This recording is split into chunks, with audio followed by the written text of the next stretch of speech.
Hello,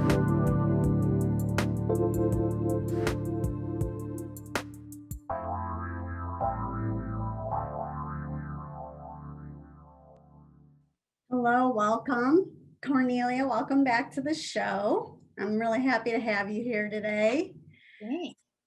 So, of her many talents, Cornelia is the author of a book called Peace, The Flip Side to Anger, How I Used My Emotions to Heal My Life and My Body, and how you can too. And I really love that. I'm so aligned with what you're doing and your approach to help people with self-healing and using their body to help release any anger, um, depression, emotional trauma they're feeling. And one of your chapters that I love the name of, and that I've also heard you talk about, is Peace is an Inside Job.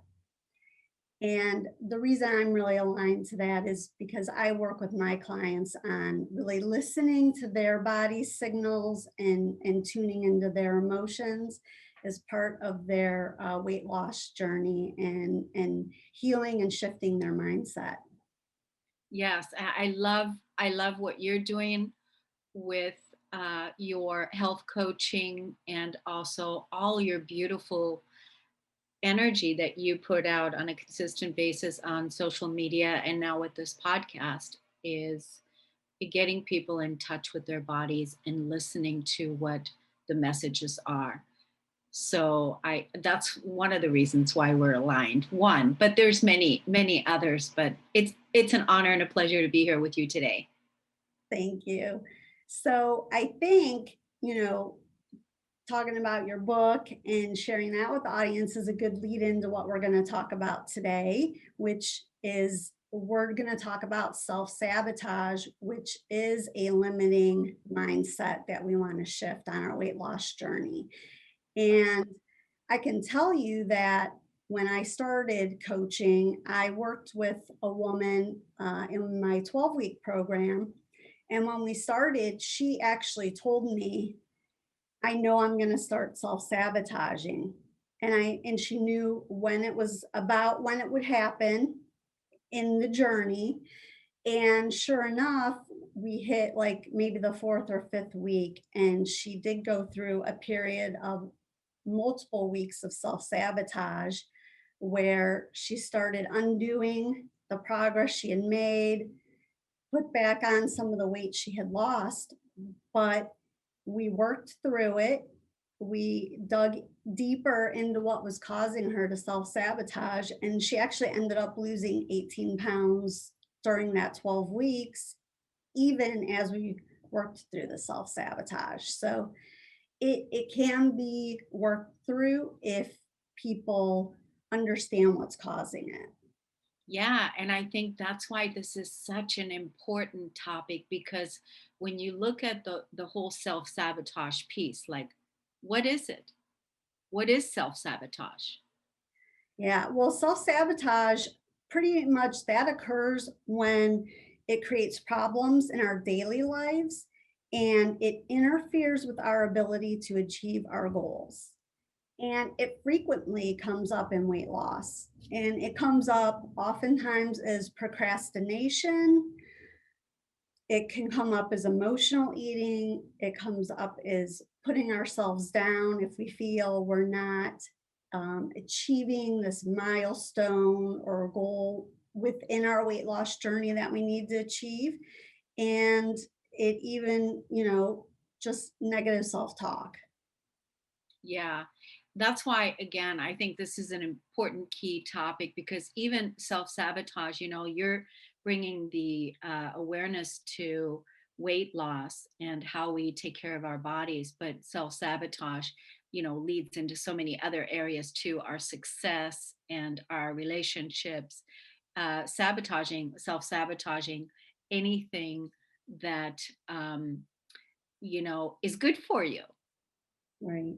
Yeah. And it really takes a toll on our body confidence, which is something that's very important on developing, even even outside of weight loss, whatever your goals are. One thing I try to focus on is weight loss is not about like looking perfect or being a perfect size or weight.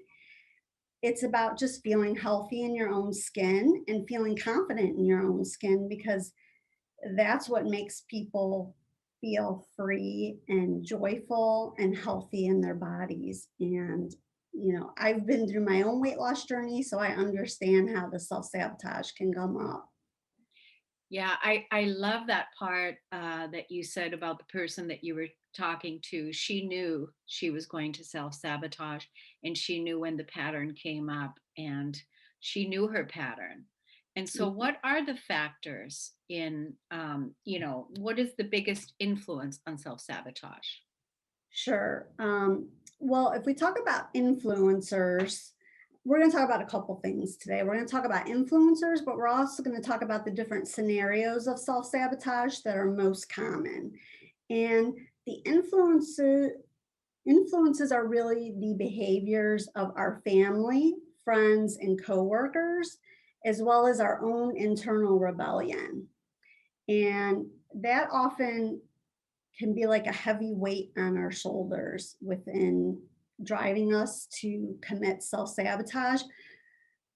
And the reason for that is that everyone is born with an innate need for three things, and that's love, safety, and belonging. So if we're trying to make a change in our life, no matter how positive and how fulfilling it'll be, if we feel that there may be a threat to that, that's when we can start in engaging in self-sabotaging behaviors.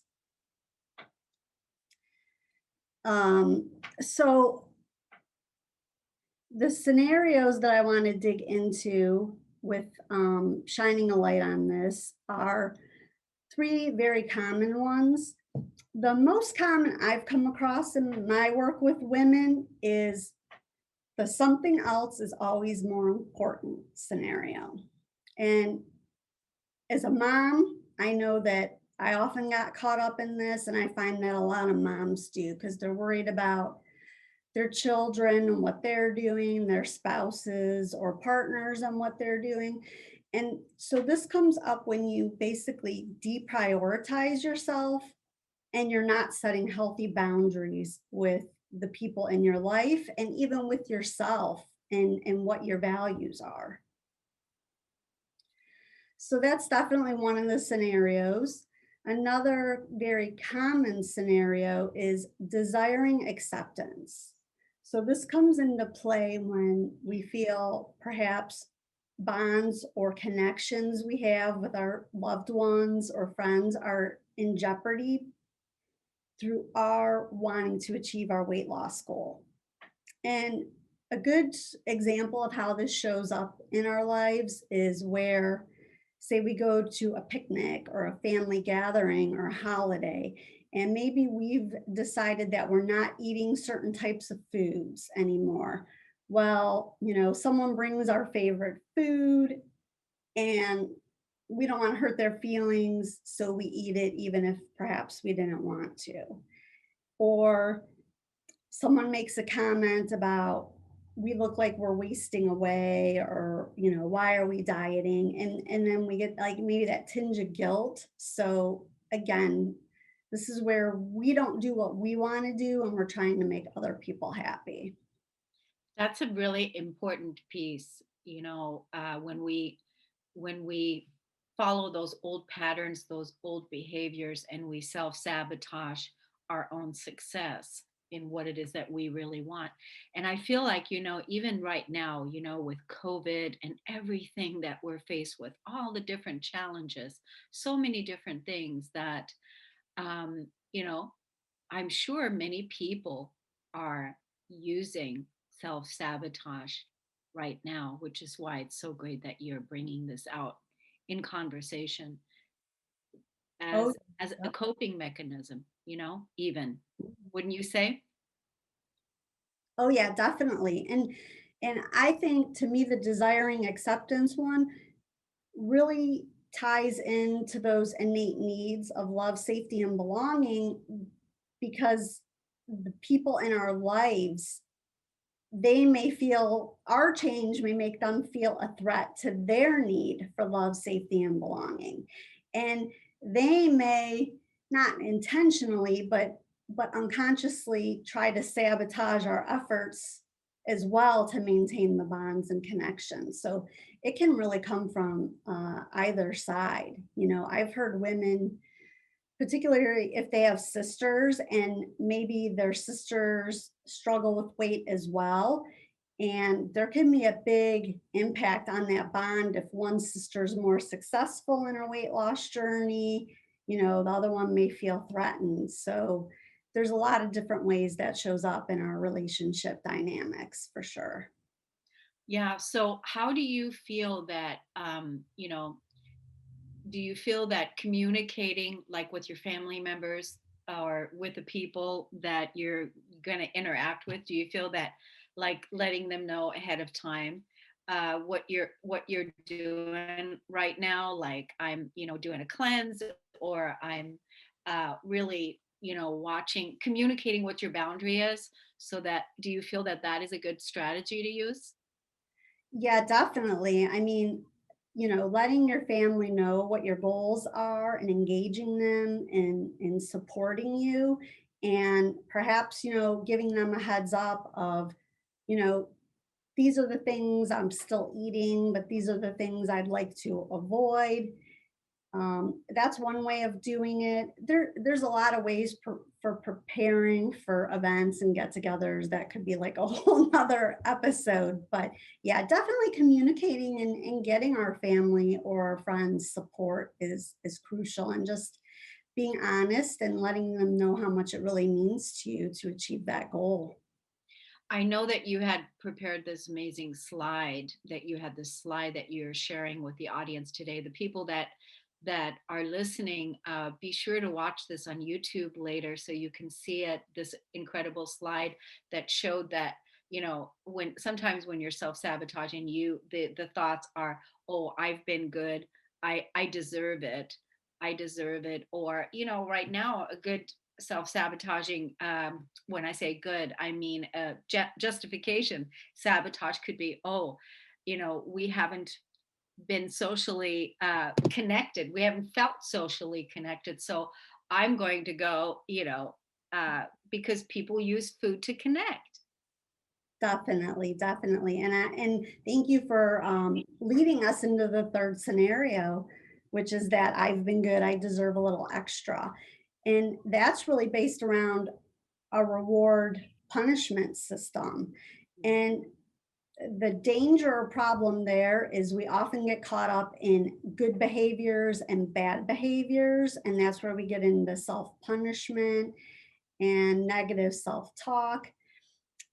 This can actually, people may sabotage on their weight loss journey because they get caught up in this. And that's why I don't believe in depriving yourself or doing things that are going to cause you resentment, and not ever indulging in foods you enjoy, because that's how you get caught up in that good bad reward punishment system if you're very rigid and regimented. Now obviously some people need to do some restriction for health reasons, but if that's not something you're medically required to do, I encourage people to still eat foods they enjoy. There's a lot of ways to work so that you can portion better what you're enjoying, or you're just consciously acknowledging that you want to have this and you give yourself permission to do it so you won't beat yourself up later. And I think a lot of this has also come from all the pressure we put around ourselves with foods, labeling them good or bad, healthy or unhealthy, clean or not clean. Again, we want to eat whole foods, plant based foods, the things that nourish us and give us energy, but we don't want to ever enjoy and have something indulgent that's more, a dessert or a treat. So I like to look at it very holistically in that way. So Yeah. we don't get caught up in that. Yeah, and I think that, having you as a health coach is such a wise personal investment and also a health investment that you're making for your health, because setting up new patterns, having somebody that coaches you, helps you through it, and also holds you accountable to your goals and what's important to you so that you can extend your life force energy is a real important piece. And especially nowadays with so many different diets and all the different confusing things that are out there to choose, that having a person to support you is really important. Yeah, definitely. And I find as a coach and myself personally, because I also work with coaches. I mean, I believe in it. I am one and I work with them myself. But it's interesting that oftentimes the people we love the most, we can't be the most truthful and honest with. And sometimes it's easier to tell someone who isn't, intimately connected with us. We can admit more and work on more with them, most likely because they're objective and unbiased. They're not personally invested in our life and our well being in the sense of perhaps having an agenda on where they think we should be as well, all in our own best interest. Everyone has an idea of what we should be doing, or what's going to be the best thing for us, out of their love and connection to us. So yeah, that definitely comes into play. So I do know that you're taking clients now. How can people get a hold of you, and where can they find out more information about what it is that you're offering them? Yeah, so you can definitely get in touch with me through my website, which is lifecanyon.com. And in fact, if you want to connect with me on my website this week and email me, I will actually send you a mini guide workbook on stopping self sabotage. Because again, even if people know they're engaging in it, they often don't dig deeper into their patterns and what's causing it. So they don't really know how to shift it and open up their mindset to overcome it. I also do a free Facebook group called Transformational Weight Loss Breakthrough, and we just did a 21-day body confidence challenge in that group. So I'm you know out there on social media. I'm offering resources on Facebook and LinkedIn, as well as through my website. That's really awesome. Chime in with you occasionally there on Facebook, and also see you on Instagram. And that's why I know these amazing, incredible support tools and great questions that you invite the person to consider, to become more body conscious, to become more body aware. And the physical body, it houses our spirit. And it is, it's important that we take really good care of it. So I love the work that you're doing, Adrienne. And I really think it's awesome that you brought up the self sabotage piece. It's a big piece. It is a big piece. I feel like I could talk about it for hours. And, if you wouldn't mind sharing, I'm curious, is there one of the three scenarios that has come up for you in your life, one or more of them that's come up, or one that maybe is or was most common in your life that you still work through? It is still a continuous process because, we're always redefining ourselves. So I can definitely relate to the self sabotage program, and where I, didn't want to hurt someone's feelings with, once I had made a decision I was going to do something and didn't want to hurt someone's feelings, I can relate to that part. Mhm. And that's why I was asking you, is the strategy of communicating to the people, your people ahead of time, Yeah. how that's serving. I also found with self-sabotage that sometimes I found when I looked deeper, that um, there was a part even that was resistant to the goodness, the success. the drinking more water, Mhm. those things. So definitely. How about you?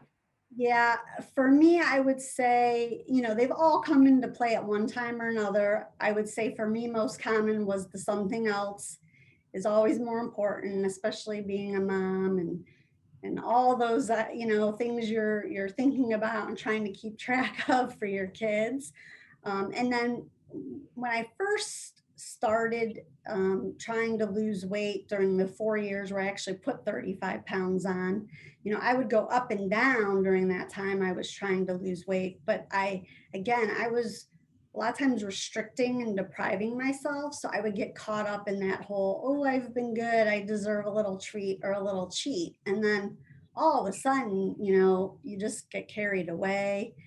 You know, I think this is when it shows up for people as they give up on losing weight because they're like, I've already failed so many times, I'm never going to succeed. Or, I can't have what I want. I can't enjoy my food. So why bother? I'd rather enjoy the food. Sometimes it comes, as I said, from our own internal rebellion that we don't want to be like everybody else, or we don't want to be held to some certain standard, which is great because we're all unique and we are all, our own person, but at the same time, we don't want to jeopardize our health because of that. And oftentimes self-sabotage will show up as just quitting and giving up. But as you mentioned, and this is the thing people don't always understand. So I want to re-stress this because what you said is so important. Sometimes we're afraid of the good. We're afraid to have that success. And a lot of times that is because we feel it will, impact our bonds and connections with people. And I often like to ask the women I work with who might be negatively affected if you achieve your goal. Because most people don't think about it if they have that thought in their mind that might be holding them back. But then to flip that and shift it, who might benefit if you achieve your goal? So Oh, those are that's really good. important ways to look at it. Yeah, the flip side. I love that. That's wonderful. Very good nuggets. Thank you for that. Thank you. You're welcome. And, the last thing I guess I'd like to just take a minute to talk about is how do you overcome self-sabotage or how do you start working through it? And that's really by identifying the behaviors, understanding your patterns,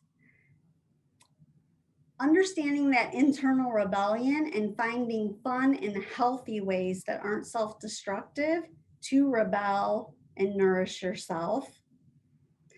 And, you know, just even talk to someone you can trust, you know, overcoming that isolation if you're feeling alone. I say everybody just contact you and let's get some work done and let's get a session and let's get it done. I think we're out of time, Adrienne. So let's tell the audience again how they can find you. Sure, Facebook. you can find me at lifecanyon.com. You can find me on Facebook, Instagram, and LinkedIn. And I encourage you to join me back here on these podcasts on the second and fourth Friday of the month so you can carve out the healthy life you deserve. At the end of this month, we will be experimenting and trying out live studio audiences. So if you're interested in that, the first time we'll do that is February 26th. So I Awesome. want to thank Thanks. you again. Thanks for having me on the show. Thanks everybody. Bye.